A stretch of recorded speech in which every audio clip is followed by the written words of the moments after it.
AP assembly deputy speaker రఘురామకృష్ణంరాజుకు సుప్రీంకోర్టులో ఊరట దక్కింది. ఎంపీగా ఉన్న సమయంలో హైదరాబాద్ గచ్చిబౌలి పిఎస్లో ఆయనపై నమోదైనటువంటి కేసు ఇక ఏపీ ఇంటెలిజెన్స్ కానిస్టేబుల్పై దాడి చేశారని రఘురామపై ఆయన కుమారుడు భరత్ కార్యాలయ సిబ్బందిపై ఎఫ్ఐఆర్ నమోదు చేశారు. ఈ కేసును ఇకపై కొనసాగించదలుచుకున్నట్టు కానిస్టేబుల్ భాష సుప్రీంకోర్టులో అఫిడవిట్ దాఖలు చేశారు. దీంతో కానిస్టేబుల్ భాష అఫిడవిట్ను సుప్రీంకోర్టు పరిగణలోకి తీసుకుంది. రఘురామ ఆయన కుమారుడు సిబ్బందిపై ఎఫ్ఐఆర్ను కొట్టివేస్తూ ఆదేశాలు జారీ చేసింది.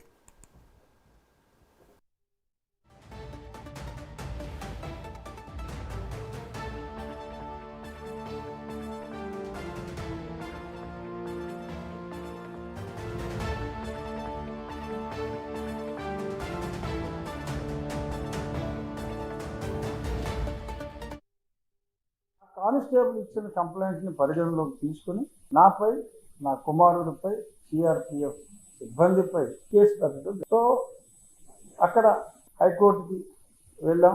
ఎఫ్ఐఆర్ క్రాష్ చేయాలి, అభియోగాలను అసలు అభూత కల్పనలో అని చెప్పిన తర్వాత అక్కడ హైకోర్టు రిజెక్ట్ చేస్తే అప్పుడు సుప్రీంకోర్టులో ఫైల్ చేసిన తర్వాత సుప్రీంకోర్టులో స్టే ఇవ్వడం జరిగింది.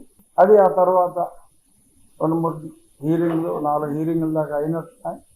ఈరోజు ఫైనల్ హీరింగ్లో మరి షేక్ ఫరూక్ పాషా అనే అప్పటి ఇంటెలిజెన్స్ కానిస్టేబుల్, ఇప్పుడు మరి అతను ఎక్కడున్నాడో తెలియదు, అతను ఒక అఫిడవిట్ సుప్రీంకోర్టులో ఈరోజు మళ్ళీ మ్యాటర్ ఉన్నప్పుడు పర్సూ చేయడానికి ఇంట్రెస్ట్ లేదని అతను న్యాయవాదులు చెప్పినట్టుగా ఈరోజు నా న్యాయవాది నాకు చెప్పడం జరిగింది.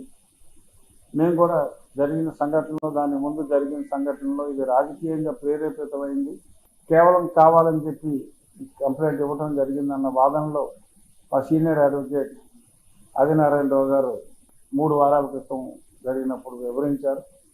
మళ్ళీ ఈరోజు కూడా ఆయన కూడా ఉన్నారు. ఆ కానిస్టేబుల్ ఇచ్చిన కంప్లైంట్ని పరిగణలోకి బ్రేకింగ్ చూస్తున్నాం. ఏపీ అసెంబ్లీ డిప్యూటీ స్పీకర్ రఘురామకృష్ణంరాజుకు సుప్రీంకోర్టులో ఊరట దక్కింది. ఎంపీగా ఉన్న సమయంలో హైదరాబాద్ గచ్చిబౌలి పిఎస్లో ఆయనపై కేసు నమోదైంది. ఏపీ ఇంటెలిజెన్స్ కానిస్టేబుల్పై దాడి చేశారని రఘురామపై మరియు ఆయన కుమారుడిపై భరత్పై కార్యాలయ సిబ్బందిపై ఎఫ్ఐఆర్ నమోదు చేశారు. ఈ కేసును ఇకపై కొనసాగించదలుచుకోలేదని కానిస్టేబుల్ భాష సుప్రీంకోర్టులో అఫిడవిట్ దాఖలు చేశారు. దీంతో కానిస్టేబుల్ భాష అఫిడవిట్ను సుప్రీంకోర్టు పరిగణలోకి తీసుకుంది.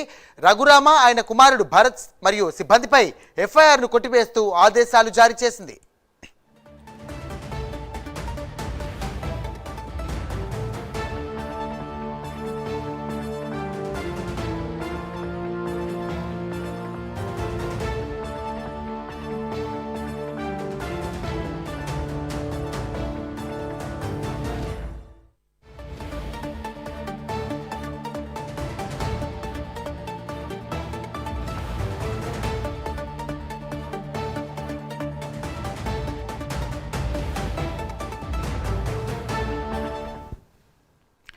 ఇక కేసులో ఊరట దక్కిన అనంతరం రఘురామ హాట్ కామెంట్స్ చేశారు. 60 రోజుల పాటు అసెంబ్లీ సమావేశాలకు రాకపోతే సభ్యత్వంపై చర్యలు తీసుకునే అధికారం రాజ్యాంగం ఇచ్చిందని ఆయన చెప్పుకొచ్చారు.